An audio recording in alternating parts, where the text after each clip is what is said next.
sa Biblia, lahat ba na mga rebulto ay ipinagbabawal ng Diyos? Kung lahat na rebulto ang ipinagbabawal ng Diyos, kung tingnan natin ang Exodo Kapitulo 25, 19-22, di po ba malinaw na ang Diyos nagpagawa ng larawan ng mga kerubin? Ang tanong, dahil ba ang Diyos nagpagawa ng mga larawan ng kerubin, ang Diyos ay utos niyang sambahin yung mga larawan ng kerubin? Sino ba ang nag-utos na ang templo ng Diyos ay may monumento? Kaya kung makapasok kayo sa isang simbahan na walang monumento, mga kapatid, duda na kayo. Templo ba ito ng Diyos? O ito ba ay isang budiga na nakatambak ang mga maling turo dahil sa maling interpretasyon? Sa Protestant na salin, ito, the Living Bible, mga kapatid, malinaw po ang sinabi sa Isaias Kapitulo 56:5.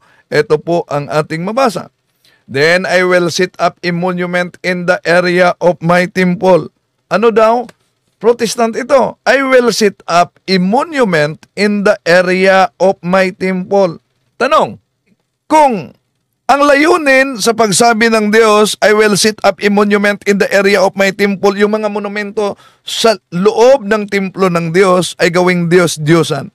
Bakit inutos niya na magawa ng monumento sa loob ng templo ng Diyos? Ang tanong, alam ba ito ng mga anti-katoliko? Ano po ba ang silbi sa monumento kung batayan natin ang Biblia ng Protestante, the Living Bible? Ano po ba ang silbi? Bakit meron talagang monumento? Pero, Diyos-Diyosan ba yan? Mas mabuti na silipin na din natin ang Joshua chapter 4 verses 6 up to 7, mga kapatid. We will use them to build a monument so that in the future, when your children ask, what is this monument for?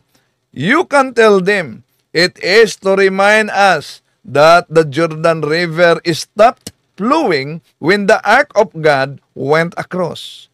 The monument will be a permanent reminder to the people of Israel of this amazing miracle. Ano daw?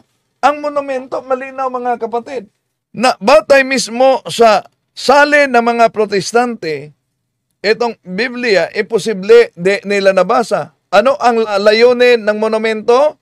We will use them to build a monument so that in the future, when your children ask, what is this monument?